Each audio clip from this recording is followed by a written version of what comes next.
এইটা পুরো একদম বরফ। এই দেখো সব একদম জড়িয়ে গেছে। আইসক্রিম খাওয়া হচ্ছে, এই দেখো সবাই তোমাদের দাদা ভাই।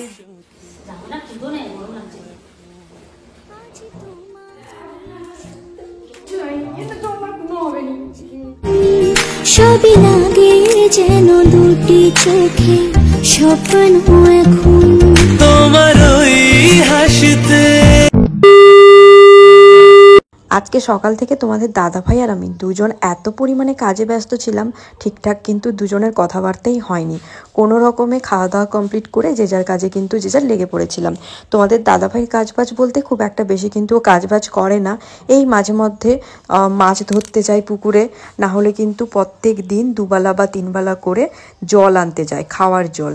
যেহেতু আমাদের বাড়িতে এখনও পর্যন্ত সাবমার্সেল বসানো হয়নি, পুকুরের জলেই সমস্ত কিছু ব্যবহার হয়, তোমরা তো প্রায় কম বেশি জানো সবাই। তো খাওয়ার জলটা কিন্তু একটুখানি দূর থেকে নিয়ে আসতে হয়, ওটা কিন্তু তোমাদের দাদাভাই আনতে যায়।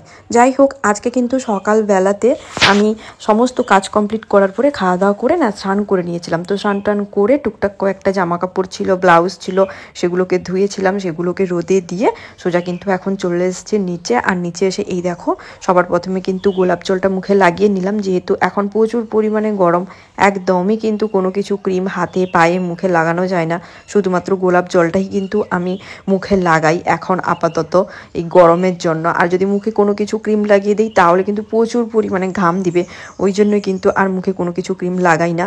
যাই হোক, আজকে সারাদিন কি করি না করি সবটা শেয়ার করব, ভিডিওটা কন্টিনিউ দেখতে থাকো। আই হোপ আজকের এই ভিডিও দেখতে তোমাদের সবার খুব ভালো লাগবে। তো চলো, আমি তো এখন রেডি হয়ে গেছি, এবার যাই রান্নাঘরে। তো রান্নাঘরে গিয়ে দেখে সবাই কি করছে। করে ফ্রেশ হয়ে চলে এসেছি রান্নার ঘরে। আর এই যে এখানটায় আমার পতিদেব বসে গেম খেলছে। আজকে কিন্তু মানে আমার যে দেওর, যার সঙ্গে বসে তোমাদের দাদাভাই গেম খেলে, ওর এখন এক্সাম চলছে, ওই জন্যই কিন্তু ও একা একা এখন বসে বসে গেম খেলছে। এই যে কালকে যাই হোক তাড়াতাড়ি স্নান করেছিল, আর কালকে আমি কোনো ব্লগ ভিডিও বানাইনি। তো যাই হোক, আজকে কিন্তু এখনো পর্যন্ত স্নান হয়নি। কখন হবে? হ্যাঁ, হবে হবে। আর আজকে তোমাদের দাদাভাইয়ের আবদারে রান্না হচ্ছে বাড়িতে পালং পনির, তাই তো? আমি রান্না করব, ও আমাকে বলে দিবে কেমন রান্না করতে হবে। আমি তো রান্না বান্না খুব একটা বেশি পারি না, তো ইউটিউব দেখে যতটুকু পারবো, তো ইউটিউব দেখে আমি রান্না করে দিব, তুমি টেনশন নিও না। আর পনির দাঁড়াও দেখাচ্ছি তোমাকে, রান্না করে খাওয়ালে হলো তো, ব্যাস খেয়ে বলবে। এই যে দেখো একদম শক্ত, ডিপ ফ্রিজে ভরা ছিল। আর ওই যে ওই পাশে মা এখন রান্না করছে। তো চলো দেখতে থাকো ভিডিও।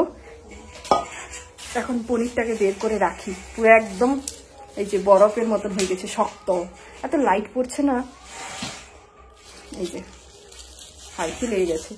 যখন স্নান করতে গেছিলাম তার আগেই কিন্তু আমি পনিরটা বের করে রেখে দিয়ে গেছিলাম, আর এখনও পর্যন্ত দেখো পনিরটা একদমই কিছুই হয়নি, যেমন বের করে দিয়ে গেছিলাম ঠিক তেমনই আছে।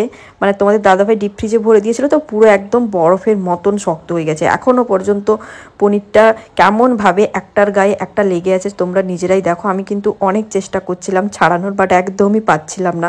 ওই জন্যই তোমাদের দাদাভাই আমাকে বলল যে পনিরটা যেমন আছে ওকে তেমনভাবে ছেড়ে দাও, বাদবাকি যে টুকটাক কাজগুলো আছে তুমি সেগুলোই করো, এটা দেখবে আস্তে আস্তে ঠিক হয়ে যাবে। তো ওই জন্যই কিন্তু আমি পনিরটা যেমন ছিল তেমনভাবে একটা বড় বাটির মধ্যে রেখে দিয়ে বসে পড়েছিলাম কিন্তু আইসক্রিম খেতে। তো আইসক্রিম খাওয়ার সময় সবাই মিলে কি গল্প করছিলাম চলো তোমরা একটুখানি শুনে নাও। আইসক্রিম খাওয়া হচ্ছে, এই দেখো সবাই, তোমাদের দাদাভাই, দিশা, এই যে দিদি ভাই, উপাসটাই মা, আর দিদাকে দিয়ে মানে দিয়ে দিয়েছে, দিদা অলরেডি চলে গেছে গরুর কাছে গরুকে এখন খাওয়াতে। এই যে দেখো এখানটায় সবাই গরু ছাগল সবাইকে খাওয়াবে, নিজেও খাবে, তাই তো? একে খাও। ও আরে পালং শাকটা ইয়ে করো, পেস্ট করো, যাও।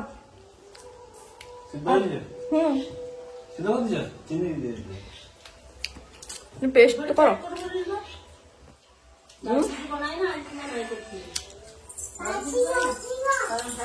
আমি গ্যাসে করবো, গ্যাসে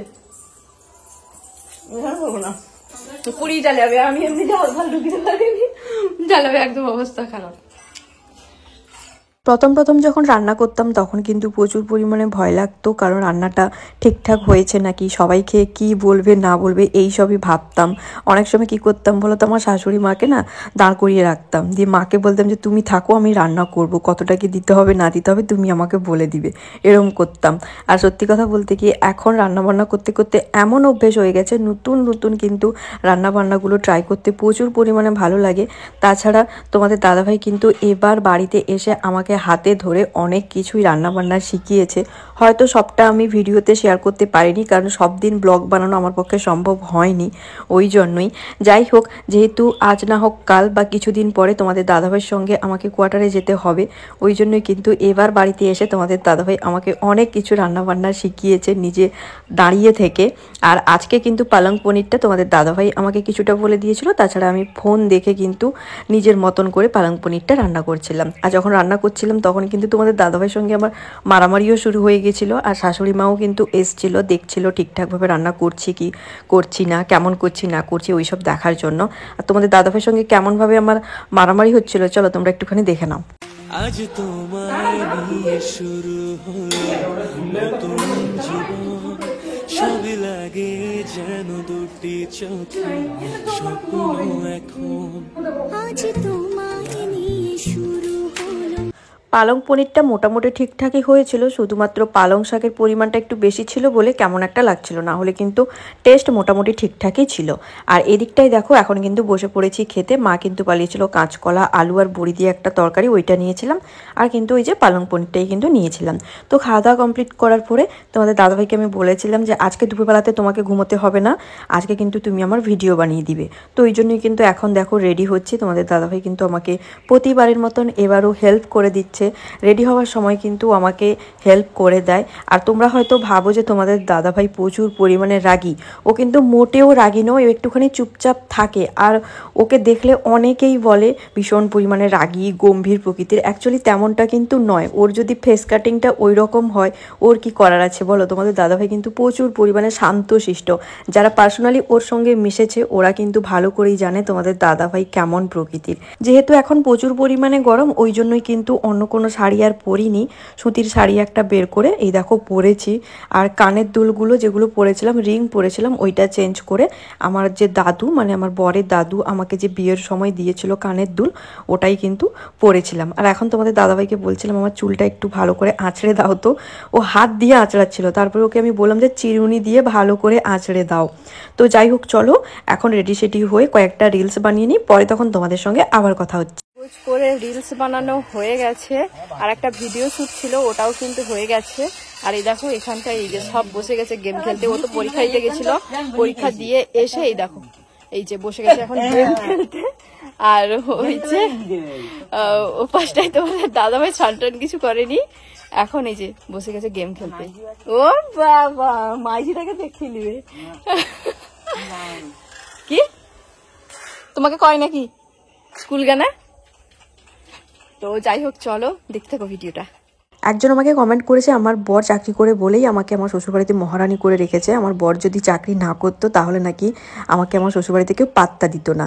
যাই হোক এই কমেন্টের মানে রিপ্লাই প্রথমে দিব না ভাবছিলাম, তারপরে মনে হলো যে না চলো রিপ্লাইটা দিয়েই দিই। তাছাড়া কমেন্ট কিন্তু আমি অলরেডি রিমুভ করে দিয়েছি, কারণ খুব একটা বেশি খারাপ কমেন্ট আমি কিন্তু রাখি না, যখনই চোখে পড়ে তখনই কিন্তু রিমুভ করে দিই।